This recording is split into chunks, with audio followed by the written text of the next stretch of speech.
حضرت علی کو کافر قرار دیا اور جا کر ایک جگہ پر حرورا ایک جگہ تھی وہاں پر جا کے جمع ہو گئے، جتھا بندی کی، بہت بڑی طاقت پر وہاں کری۔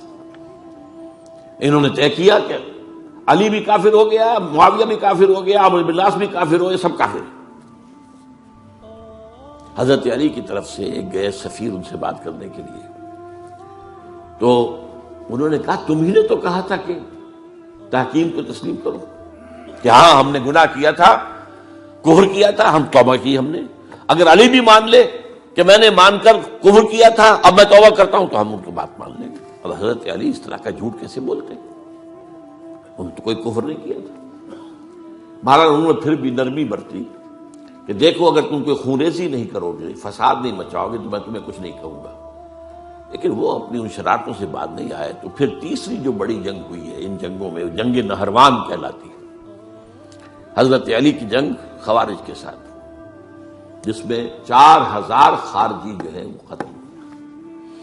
اور یہ بات اب آپ نوٹ کر لیجئے کہ یہ لوگ جیسا کہ اکھڑ بھی تھے لیکن اپنی بات پر ڈٹ جانے والے تھے، لیکن ساتھ ہی دیندار بھی تھے، نمازی اور روزدار بھی تھے۔ یہ اس طرح کے لوگ نہیں تھے کہ جو فاسق اور فاجر، بس یہ مزاج کا ایک ہے جس بات دل میں بیٹھ گئی اڑ گئی۔ تو یہ اصل میں انہوں نے پھر فیصلہ کیا کہ اور تو ہمارے بس میں اب کچھ نہیں ہے، ان تینوں کو قتل کر دیا جائے، علی کو بھی اور معاویہ کو بھی اور عمرو بن العاص کو بھی۔ تو ایک جگہ ان کی سازش ہوئی، 3 آدمی معین ہو گئے، ایک ہی وقت کا طے فیصلہ ہو گیا، فلاں تاریخ کو فجر کے وقت تم جاؤ، وہ تم کوفے کی جامع مسجد میں، جب علی نماز جماعت کرا رہے ہو خنجر مارو انہیں۔ اور یہ اس کا نام ابن ملجم تھا، خارجی، یہ وہی لوگ بنو تمیم کے لوگ۔ دوسرا جو تھا وہ دمشق میں حضرت معاویہ کو قتل کرنے، شہید کرنے کے لیے پہنچ گیا۔ تیسرا مصر پہنچ گیا حضرت عمرو بن العاص کو۔ اب یہ بات اللہ کی طرف سے ہے، یہ تو اس کی مشیت ہے، اس کا فیصلہ ہے۔ حضرت علی پر وار کارگر ہوا، اب شہید ہو گئے۔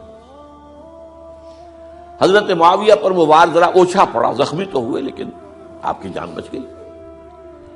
عمرو بن العاص اس روز مسجد میں کسی معذوری کی وجہ سے، عذر کی وجہ سے فجر میں آئی نہیں سکی، لہذا حضرت علی کی شہادت ہو گئی۔ اب یہ ہے اصل پس منظر، کن لوگوں نے کیا شہید، اصل میں وہ سمجھ لینے کی بات ہے، یہ خوارج نے شہید کیا۔ لیکن خوارج کا فتنہ سبائی فتنے ہی کا آف شوٹ ہے، اسی کے ذیل میں ہے، اسی کی ایک شاخ ہے، اسی کا ایک نتیجہ ہے۔